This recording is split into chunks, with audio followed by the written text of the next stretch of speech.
Вітаємо вас на нашому каналі. Сьогодні ми хотіли би поговорити про дуже серйозну тему, таку як чому люди хворіють на рак. Тоді починаємо розбиратися з цим питанням.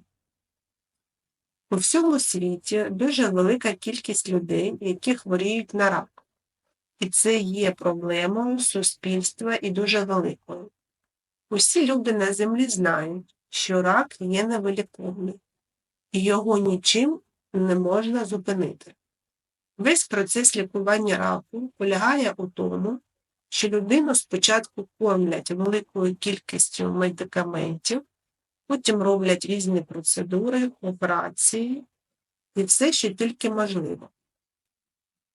Але все одно людина через деякий час помирає, бо людство не знайшло ліків від раку. Те, що вони намагаються експериментувати і знаходити якісь ліки від цієї хвороби, це все марно. Людство ніколи не знайде цих ліків, бо вони не там шукають, де треба. Люди думають, що рак – це якась клітина почала ділитися і утворилася пухлина. І вони з цією теорією носяться, як дурень зі ступом. Бо для них немає іншого погляду, бо так було проведено велику кількість досліджень. І вони вже виявили пухлину. А як вона там утворилася, ніхто не знає. Тобто вони бачать результат хвороби і думають, що клітина почала робити щось не так сама по собі, без впливу на неї факторів зовні. І потім вже починають лікувати і бачити, що в дуже маленьких випадках пухлина зупиняється у своєму розвитку. Чи зроблять операцію, пухлина перестає існувати, але такі випадки дуже рідкі по відношенню до того, скільки людей помирає від раку. Такий шанс отримують люди, як то кажуть, 1 на мільйон. Порівняно з тим, яка велика кількість хворих на рак. Але це лікарям здається дивом, що останні стадії раку при лікуванні проходять безслідно у деяких людей. А у інших вони ще на першій, другій стадії знаходяться в такому стані, що вже зрозуміло, що людина не виживе. Бо в них є статистика, вони постійно її аналізують і бачать, що те лікування, яке вони призначають, є малодієвим. Людина все одно, рано чи пізно, вмирає. Тобто, що вони можуть зробити, так це відтермінувати дату смерті за рахунок лікування. Наприклад, якщо людину лікувати, то вона може прожити рік, 2, 3, 5 років, а то і більше. А якщо ні, то може померти через півроку. І все це, що на даний час може зробити офіційна медицина. Ми ні в якому разі не засуджуємо офіційну медицину. Не кажемо, що вам не потрібно лікуватися медикаментозно. Ми навпаки дуже сильно наполягаємо користуватися офіційною медициною, слухати усі висновки лікарів, робити всі рекомендації, виконувати приписи і дивитися на своє самопочуття, наскільки воно вам допомагає, наскільки ви задоволені результатом. Бо для нас важливо, щоб ви були у спокої і робили речі усвідомлено, а не під впливом страху, розпачу, болю, безвихідності. Нам це не потрібно, бо в такому стані ми вам ніяк не зможемо допомогти, тому що ви повинні чітко розуміти, що ми будемо казати. І ми від вас зараз чуємо питання. Так звідки ж береться рак? Чому клітина починає ділитися і зростати? Чому ніяк людство не може знайти ліків від раку? Хто цим раком керує? Що одні можуть вилікуватися і жити своє життя, а інші – ні. Чому досі офіційна медицина безсилля в цьому питанні. Чому така статистика по захворюваності і по смерті? Давайте розберемо кожне питання окремо. Так звідки ж береться рак? На це питання вам відповість Анфазора. Вона в цьому питанні краще розбирається. Вітаємо всіх на нашому каналі і пропонуємо сьогодні розглянути таку тему, як рак. Для багатьох людей ця тема є болючою, і, на жаль, все частіше і частіше можна почути, що людина хворіє на рак. Видів його на сьогодення велика кількість. Він атакує весь організм. Немає таких частин тіла, де б він не проявлявся.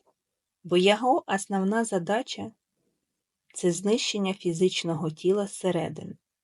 Зараз ця хвороба набуває неймовірної сили, і вона захоплює все більше і більше людей у свій полон, з якого практично немає виходу.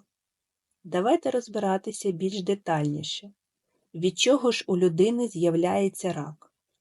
Для багатьох людей буде цікаво почути і зрозуміти його природу виникнення. Коли душа приходить на планету Земля, ви пам'ятаєте, що вона усвідомлена і знає свої задачі. Але в процесі свого буття вона забуває про це і сходить зі свого шляху очищення.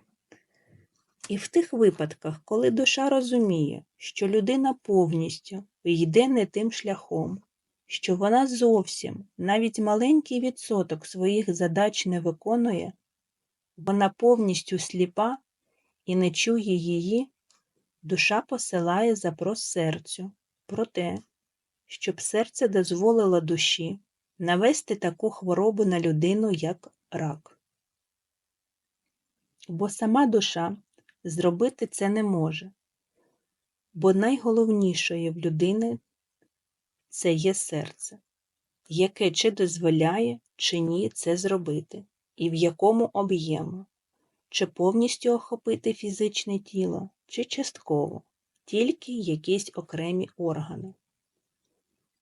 Це робиться з метою пробудити людину, щоб вона почала усвідомлювати, що її дії ведуть к руйнації, що вона повністю зійшла зі свого шляху і не виконує зовсім нічого з того, про що просять її душа та серце.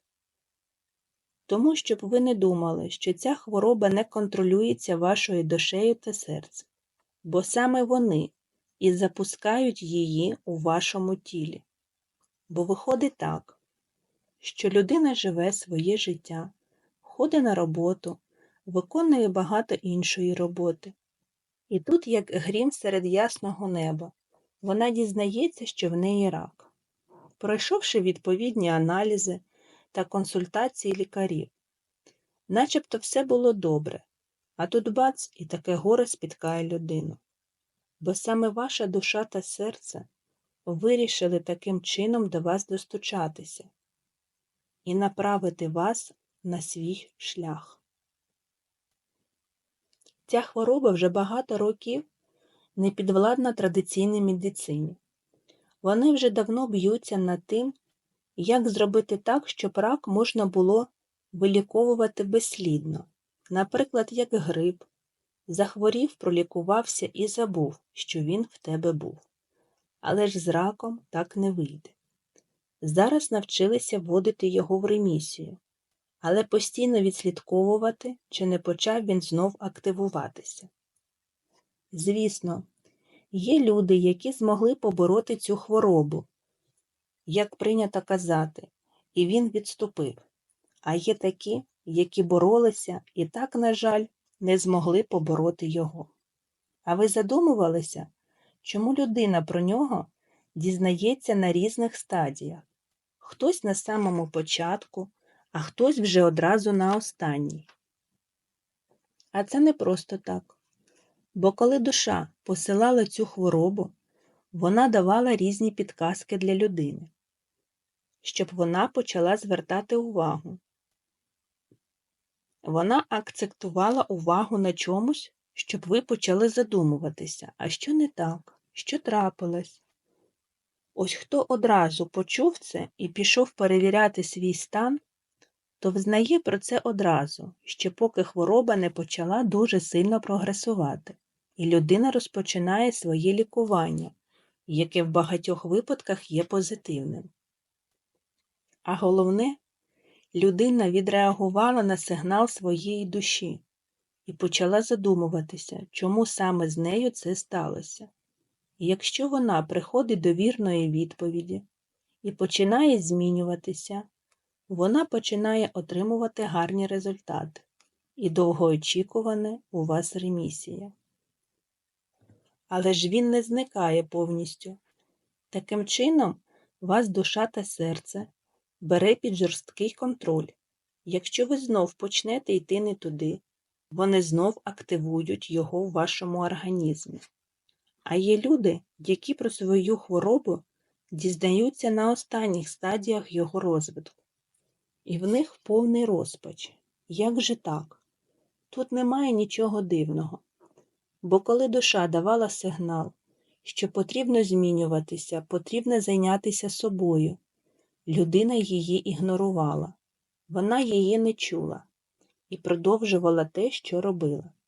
А якщо так відбувається, то душа посилює вплив на людину до того моменту, поки вона не почне замислюватися про головне, що відбувається з нею та чому, які її дії до цього призвели.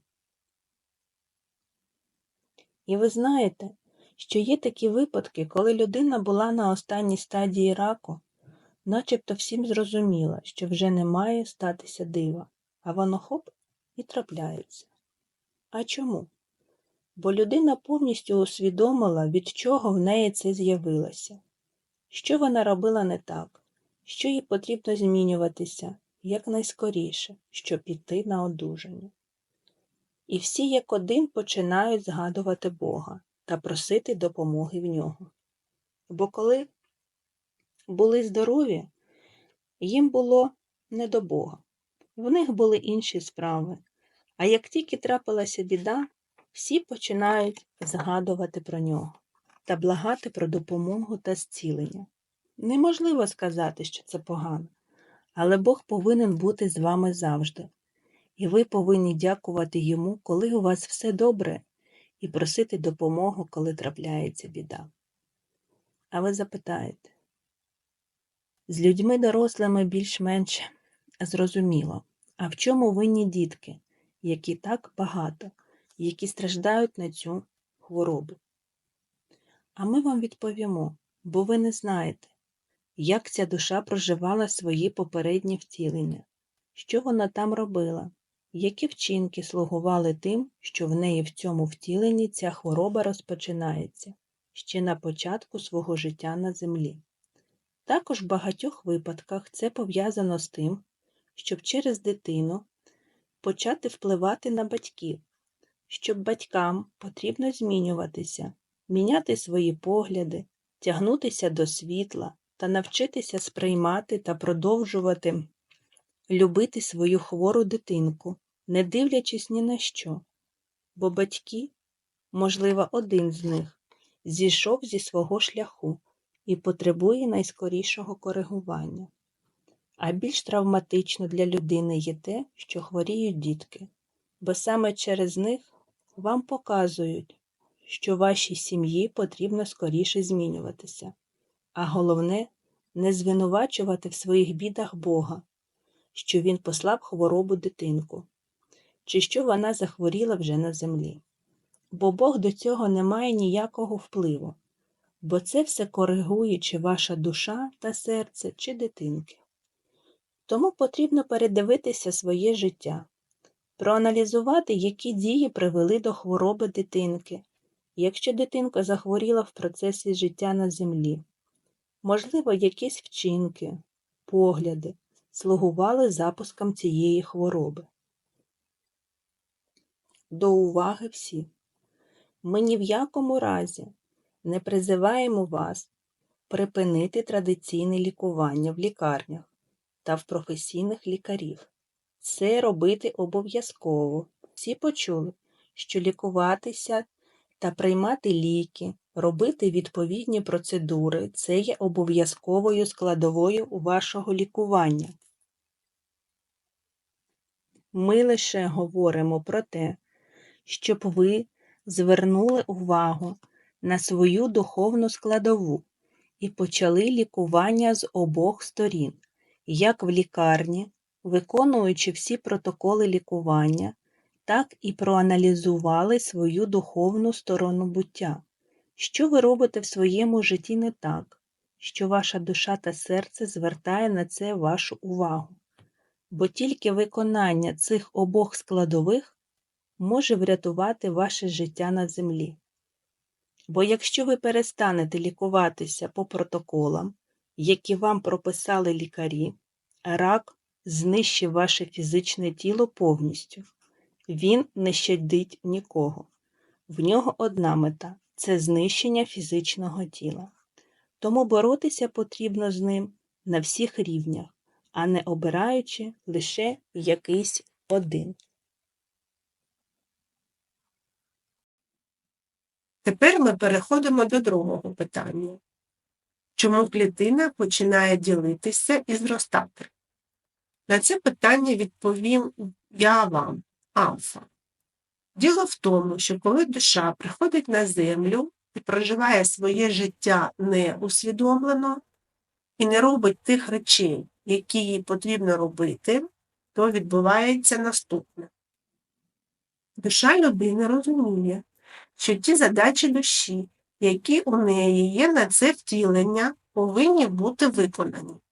Тоді в неї відкривається другий рівень очищення, і вона може піти до цього в іншу цивілізацію і там проходити наступний етап. Тому що душа знає, що якщо кружляти між земля, простір похорону, то через 13 життів душа засне навічно літургійним сном, і її як свідомості більше у Всесвіті існувати не буде. Вона не зможе жити, а тільки перебувати. І вона зараз розуміє, що якщо вона буде просто перебувати, то настане такий час, що її Всесвіт знищить, як непотрібне, бо від неї немає ніякої енергії. А ми ж розуміємо, що для Всесвіту це є головне. У Всесвіті все засновано на енергії і силі. Там немає ніяких законів фізики, хімії, астрономії і ще багато наук, які є на Землі. Це все потрібно Землі і більш нікому у Всесвіті. Та енергія і сили, яка постійно згадується у наших відео, це не та сила і енергія, яку ви знаєте по уроках фізики чи подібних науках, коли вивчаєте їх. Це зовсім інші речі. Тому сила та енергія, яка є на землі, ніяким чином не використовується для наповнення душі, чи то темною стороною, чи то світлою стороною буття. У Всесвіті ця енергія і сили називаються божественна енергія та сили. Ніяка більше. Там є тільки ці дві складові буття Всесвіту і все. Бо більше нічого не потрібно, щоб існував Всесвіт і виконував своє призначення. Про призначення Всесвіту ми ще про це розкажемо. А зараз ми йдемо до нашого питання. Так звідки клітини починають ділитися і зростати? Початок хвороби починається на тонкому плані. Ви запитаєте, що таке тонкий план. Про це всі говорять і не зрозуміло, що це таке, чому він так називається і звідки взявся. Так ось, про це ми вам розповімо в окремому відео, щоб та інформація, яку ми хотіли зараз передати, усвідомилась краще. На тонкому плані, коли люди живуть, то вони виділяють спеціальну рідину, яка зветься субстанцією. І ця субстанція має різні кольори окрасу і різні потоки енергії. Копія людини, яка живе на тонкому плані, живе, як вона хоче. Якщо вам це не зрозуміло, тоді треба передивитися відео на тему тонкий план. До неї не застосовуються ніяких обмежень. Вона робить, що їй ближче до серця та душі, тобто самостійно обирає свої дії. Їй ніхто не може нав'язувати ніякі думки, поведінку, прагнення та інше. Бо на копії земля людина прислуховується до всього, що їй кажуть, і не може самостійно приймати рішення. Бо то ще дитина, то боязлива, то ще щось.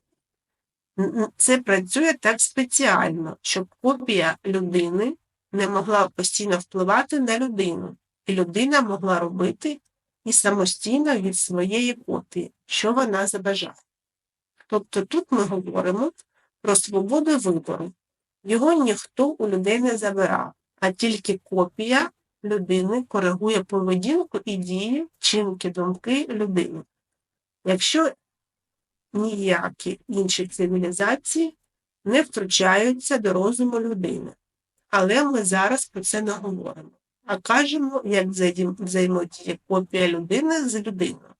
Так ось. Копія людини живе своє життя. Так само в неї є такий самий чоловік, дружина, такі ж діти, робота, навколишній світ, будинок, машина, все таке саме, як і у вас, людей. Копія робить свої вчинки, дії, поведінки, думки, а ви свої. У субстанцію наповнюються потоки різного кольору енергії сили. Одні кольори відповідають за темне буття душі, як на землі, так і на тонкому плані, а інші кольори за світле буття. І виходить так, що коли кольори знаходяться в спеціальні спектральні лучі, відбувається чи то добро, чи то зло. Це теж є балансом, законом Всесвіту. І коли спектральні лучі направляються на копію людини, то вона вже розуміє, як живе вона і як живе людина. Чи людина виконує своє призначення, для чим вона пішла на землю, чи йде у неї очищення, чи ні. Бо у Всесвіті зовсім інший час. На землі він дуже повільний, а в Всесвіті все відображається у різних просторах по-різному. Але на тонкому плані час йде, як це майбутнє, а на землі теперішнє. Час минуле, теперішнє, майбутнє є тільки на землі, де ми з вами живемо. Більше такого проміжку часу ніде у Всесвіті немає. І виходить так, що ця розбіжність у часі дає копії людині раніше знати, що чекає людину, ніж сама людина.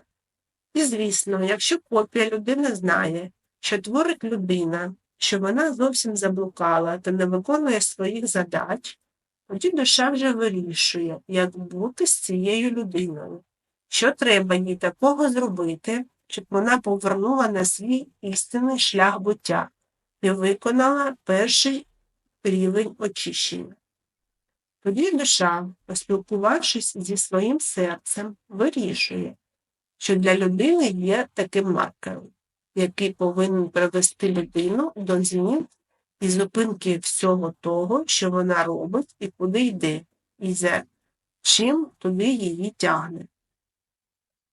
Душа людини починає наводити хворобу методом зміни її енергетичної структури, а зміна енергетичних структур у спеціальних співвідношеннях, про які знає душа, приводить до того, що на людину падає та чи інша хвороба. Звісно, що кожна людська клітинка виділяє спеціальну енергію, по якій збирається людина, як близнюк, тільки енергетичний. І там вже душа може робити в таких тонких тілах все, що вона прагне зробити для зміни людини у бік очищення своєї свідомості. І якщо душа накрутила потоки енергії на хворобу рак, то через деякий час на тому місці починає утворюватися пухлина. Бо енергія туди вже не йде, а людська клітинка не розуміє, чому у цьому місці прогалина, чому ця частина тканин не функціонує як потрібно організму, і починає заліплювати це місце собою. Тобто це як розрізати палець, а він через деякий час загоюється і не залишається навіть шраму. Так і тут відбувається, що клітини заповнюють порожнечу. А так як душа зробила так, щоб у це місце не йшла енергія, бо вона вже йде по зміненому напрямку, спеціально розробленому для хвороби раку, то виходить, що клітина організму починає хворіти на рак. Тому все банально просто у всесвіті. Якщо ти не хочеш робити те, що тобі потрібно, то є душа та серце, які коригують людину для того, щоб вона нарешті вже почала очищуватися і йти далі у своєму розвитку. По цьому питанню все.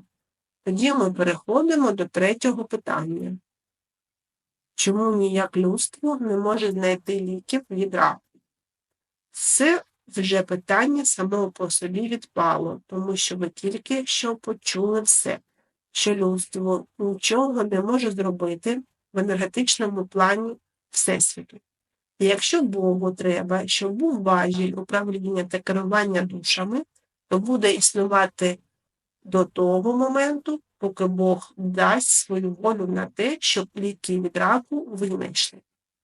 Тоді буде працювати і фізичний план людини, і енергетичний у комплексі. А поки що такої волі Бога немає. Переходимо до четвертого питання. Хто цим раком керує, що одні можуть вилікуватися і жити своє життя, а інші – ні. Ну, ви вже почули, що керує раком душа та серце людини.